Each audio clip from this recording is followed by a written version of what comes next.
You must discern so-called friends. What did I say? Show yourself friendly, but be able to discern so-called friends. I learned it from my mama. Everybody that smiles in your face is not your friend. Anybody know that? You got to seek wisdom so that you will recognize the phonies, the fakes, the perpetrators, the pretenders, and the snakes. Because every now and then some little snaky folk will try to get into your life. Friends don't stab friends in the back. Friends don't dig ditches and set traps for each other.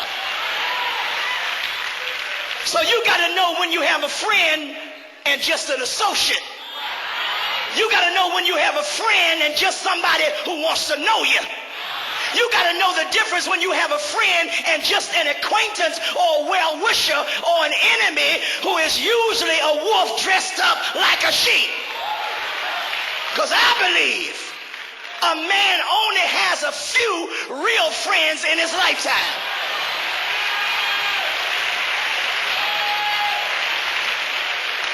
Look at somebody and tell them, you got to know the phonies. And you don't recognize the phonies until you get in need.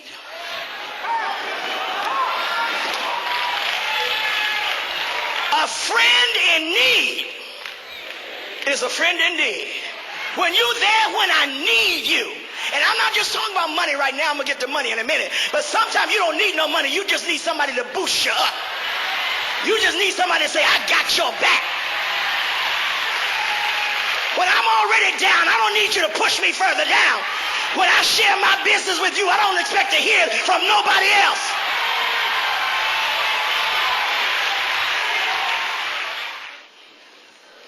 So-called friends are there in the thick and the thin.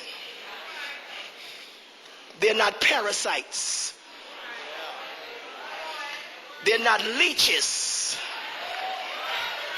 They're not just there for convenience. I can't stand nobody to use me. Now, I will admit, I have been used, but you don't use me but one time.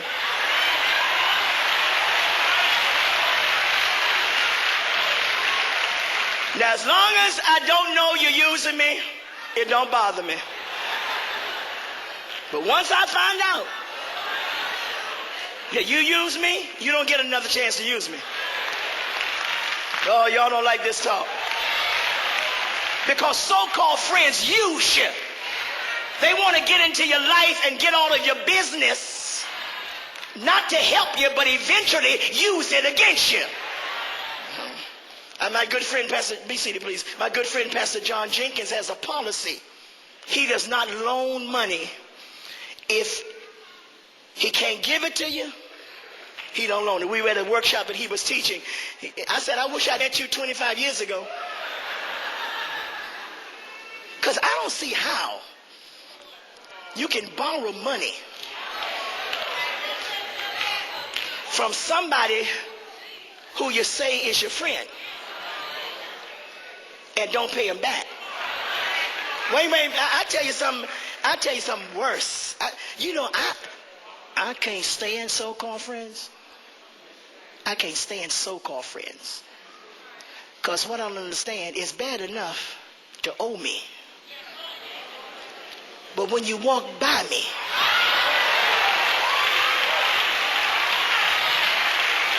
and don't say a word,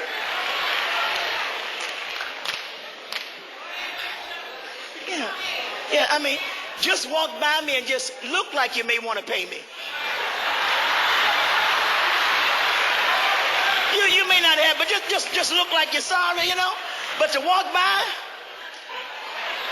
like you don't even know me. Is this the same person that came begging for a loan? Oh, y'all don't hear me. And some of you saints who shout and talk in tongues that have borrowed money from innocent folk in the church and ain't said a word to them, your day is coming.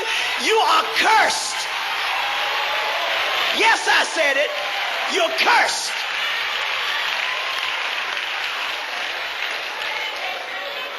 That's why my second principle is you got to discern so-called friends, because some folks think you have something and they come with a bleeding heart. You're going to help somebody with their rent and their car note, help them with various needs that they say they have out of friendship because you think they really want to be your friend. You don't know they're just a user. And the way you know they're just a user, they ain't even call you and say, I know I'm supposed to pay you on the 15th, but I don't have it. Can you give me another week? Don't nothing hurt you. You can make a phone call. Oh, I know I lost some people in here.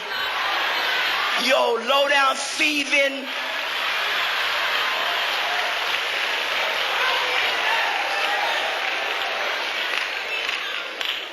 Don't nobody have no money just to give away.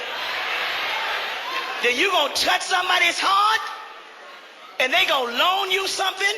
Sure, you may have miscalculated and you don't have it. But the same way you asked for it and got it, go to that person and say, I know you, I owe you that money, but I just don't have it. Be honest. I don't know when I'm going to have it. I'm having hard times, but I love you. I appreciate it. And when my ship come in, I'm going to remember you. If you have to tell them that every week, tell them so they say, don't call me no more now. But at least you have gotten it off of you. I know I'm talking right.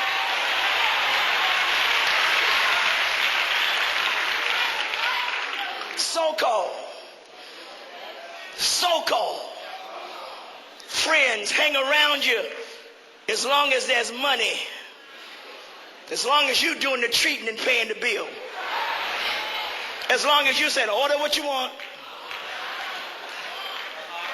but they never pay the bill. You old parasitic, leecheritic, snakeahistic. Oh, I know, don't y'all put this on TV. Don't put this on TV.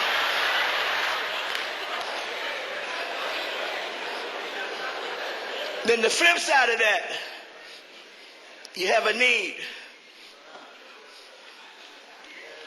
And it take you all you can, all of your pride, because you got a need. You don't want to ask, but you prayed and you don't, I believe they can help me because we're friends, and it's all you can do because you know they got money. You know they got it now. So it take all of your pride to say, you even practice what you're going to say. Practice how you're going to answer. Oh, I ain't the only one been there. I'm not the only one. You even practice how you're going to say it.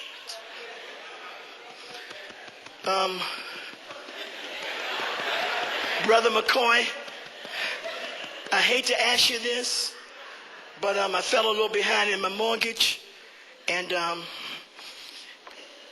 it's taken everything out of me to ask you this.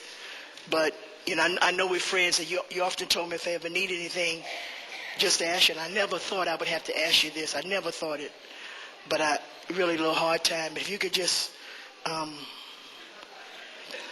me $300. Beg your pardon? I'll pray for you.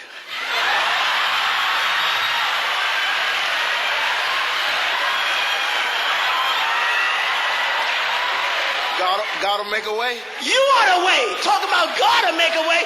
You got the money in your... But how many know that's real? I don't need no prayer right there when you got the answer in your pocketbook. You got the answer in your wallet. Don't be praying for me when you got the means to help me. I can't get no help in here.